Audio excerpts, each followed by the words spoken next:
We're reaching out right now to Bruce Allan. He's a health support worker at the Indian Residential School Survivors Society, which operates one of these phone lines. Bruce himself, a residential school survivor whose father and grandmother endured the same ordeal. And of course, a warning here that some of the things discussed in this interview might be hard to hear. But, to all of that, Bruce, thank you for being with us today. Good afternoon. You've gotten a lot of calls, to my understanding, since the discoveries of Kamloops and now Cowessess. Just how many phone calls have you received? How has that jumped up since these discoveries have been made known to the Canadian public? When I'm on call, there's usually probably about 20 during the day, and the survivors that phone in sometimes will take about 20 minutes to half an hour to debrief them and to ground them. A lot of the triggers are coming from the news of Kamloops and Cowessess, and they do bring up their own experiences of residential schools or their parents' experiences at residential schools. You use the word to ground the callers. What does that mean? What does that look like?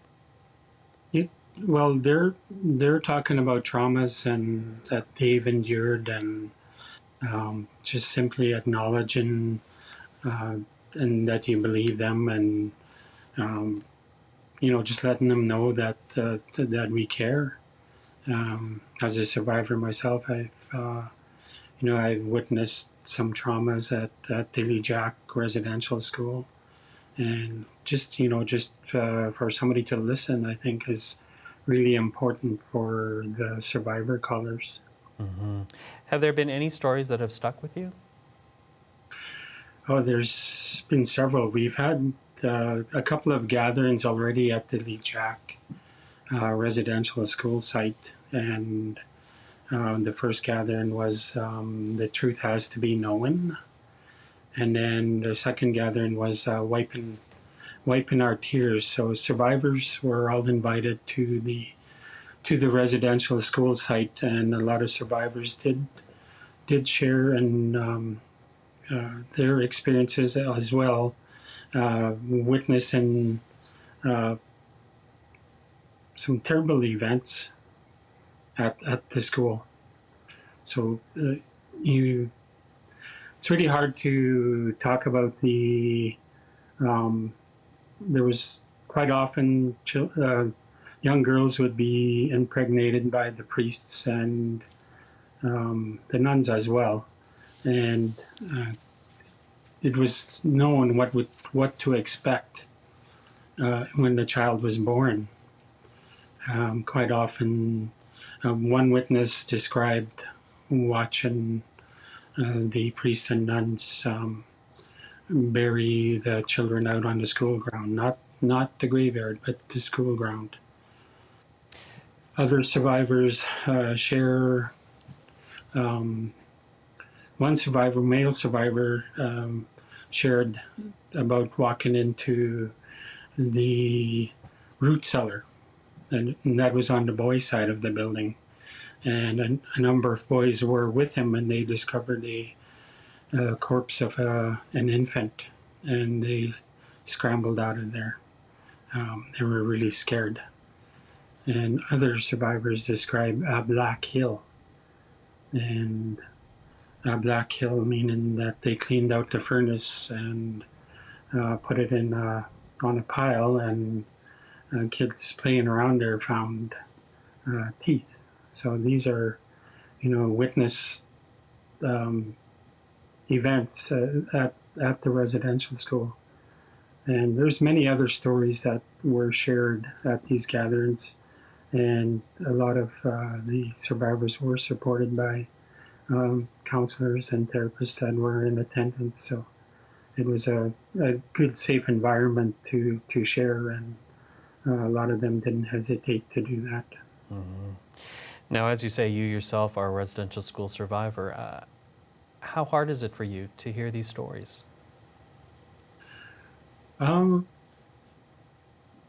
It kind of brings me back to, this is probably, my own experience was a day scholar, so I got on the bus and went home every day. but we still got the physical abuse, and some of the other day scholars got the sexual abuse.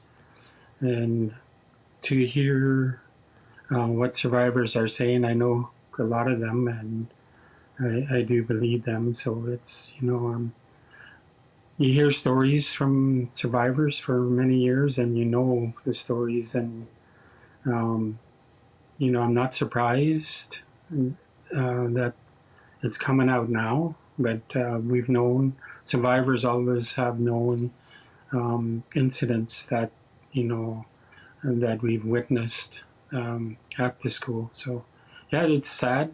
It's really sad to hear. Some of it makes you angry, but I think working on myself, doing my own healing journey, has allowed me to not take a lot of the hurts, pains, and anger.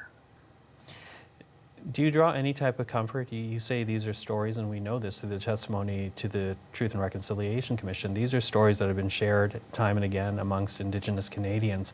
Do you take any comfort, though, that Canadians now hearing this story are finally believing what has taken generations to come up to the surface?